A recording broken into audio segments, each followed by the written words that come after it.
On this day in 1948, Tullymania began in Glasgow. Season 1947-48 was probably the lowest point in Celtic's history, when a Jock Weir hat-trick at Dens Park in the final league match ensured the club would not be relegated for the first time. As it turned out, other results meant Celtic would have been safe anyway, but it was an embarrassingly close call. Something had to be done, and on the 28th of June 1948, the then sizeable sum of £8,000 was paid out to Belfast Celtic to sign the irrepressible Charles Patrick Tully. Charlie was the darling of the Belfast Celts, but no one could have predicted the astonishing wave of Tullymania about to sweep over Glasgow, especially after a low-key debut in the first match of the season, a 0-0 draw against Morton on the 14th of August 1948. Defeats against Aberdeen at Pittodrie and Rangers at Celtic Park followed, before the first win of the season at Tynecastle on the 28th of August. Then there were draws against Queen of the South and Albion Rovers, the latter seeing Tully score his first goal for the club against a team captained by Jock Stein. The league then took a break, and unexpectedly, Celtic got off to a winning start in a tough League Cup section, beating league champions Hibernian and Clyde in their first two games. Tully was now beginning to make an impression. The Glasgow Herald of the 13th of September 1948 reported of Celtic's 1-0 win over Hibernian. Tully, the Celtic inside left, provided more entertaining tricks of ball control, swerve and feint than many regular patrons are privileged to see in a whole season of matches. As he left bewildered Hibernian players in his wake, one's memory recalled Paddy Gallagher, Alec Thompson and Charlie Napier, three of his famous predecessors in Celtic forward lines, all of whom, as it happened, were present at the match. Despite the two League Cup wins, there was no great confidence amongst the majority of the 65,000 crowd that Celtic were about to take Rangers apart, as they lined up Miller, Milne, Mallon, Evans, Bowden, Macaulay, Weir, W. Gallagher, J. Gallagher, Tully, Payton. The lack of confidence on the terraces was borne out by a disastrous start, the Sunday Post of the 26th of September 1948 reporting, "They saw Rangers start like champions, saw them get a lucky goal in just 11 minutes, and remembered Rangers' 1-0 league win a few weeks earlier at Celtic Park. Because the repetition was so exact, a Miller blunder to a Findlay shot, and no chance for recovery." As hearts sank, it was at this point that Charlie Tully took charge of the match, at first bringing calm and composure to the team and then stepping up the pace. The Sunday Post reported, "He took the ball and held it. He brought the game to a standstill. He kidded McCall and Cox and anyone else who came into his orbit. Look, he seemed to say, just how easy it is. And gradually, his mates believed him." Rangers' famous Iron Curtain defence had never seen anything like it, and long before the end, Tully had run them ragged.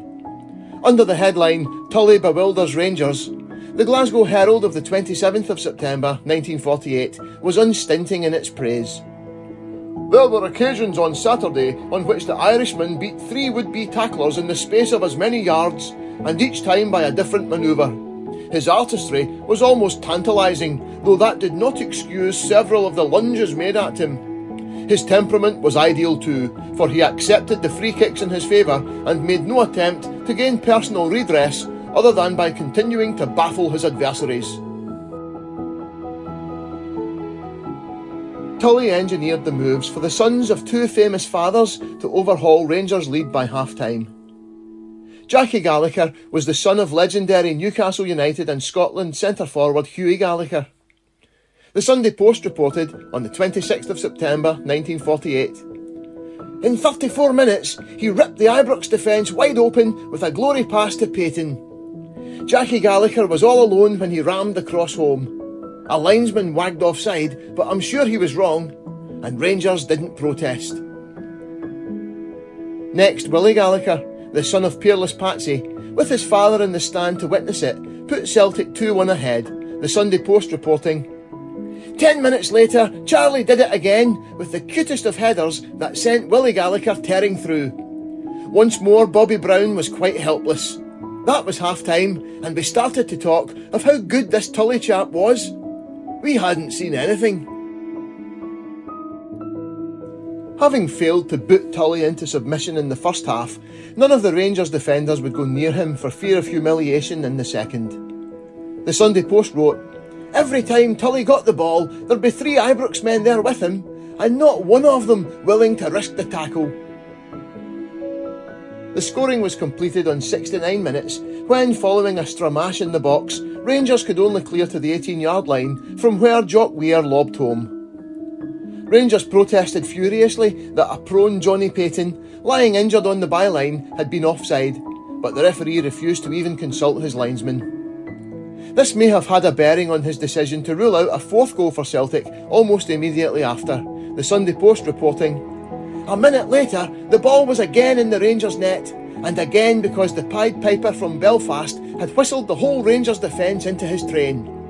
Jackie Gallagher was all alone when he shot, and Mr. Benzie said offside. I couldn't agree. Not that it mattered a hoot, except as affecting the margin. Well, that was it. The Rangers' end of the ground emptied like magic. The Celts all stayed to savour each and every glorious moment." Here at last was hope that Celtic's long dark night, that stretched back to the beginning of the war, might be giving way to the first rosy hints of dawn. The Sunday Post report that day began, "Here was an old firm battle with all its expected ingredients, disputed goals and disallowed goals, broken heads on the terracings, with a terrific Celtic comeback and a result that may be historic, as marking the rebirth of Parkhead glory and the decline and fall of Rangers." This was the impact of Charlie Tully as he burst onto the Scottish football scene. The Sunday Post continued, "And yet all this was no more than a background for the personality of one man, because no matter what the records may show, this must always be remembered as Tully's match. That miraculous Irishman bewildered and badgered the Ibrox defence into a decline, left them so mesmerised they weren't even capable of their normal covering." 48 hours later, Celtic won the Glasgow Cup with a 3-1 win over Third Lanark in the final on the 27th of September 1948, their first trophy win since the war. But unfortunately, it all proved to be a false dawn. Having won their first 3 League Cup sectional matches, they went on to lose their next 3, finishing third in the section, and Rangers went on to win Scottish football's first treble that season. Celtic, as they did for the next decade, proved themselves wildly inconsistent, and it would be 1951 before they won their first major trophy of the post-war era, capturing the Scottish Cup with a 1-0 final win over Motherwell. In one of those strange coincidences that litter Celtic's history, it meant on their second summer tour of the United States they could take the Scottish Cup with them to show off to exiled fans, just as they had done on their first visit exactly 20 years before, when they had also beaten Motherwell in the final of 1931. Celtic still had years of inconsistency and disappointments ahead of them in September 1948, but Charles Patrick Tully had announced his arrival on the stage, and his outrageous displays of skill, cunning and devilment would light up many a bleak afternoon for legions of fans. Tullymania was only beginning.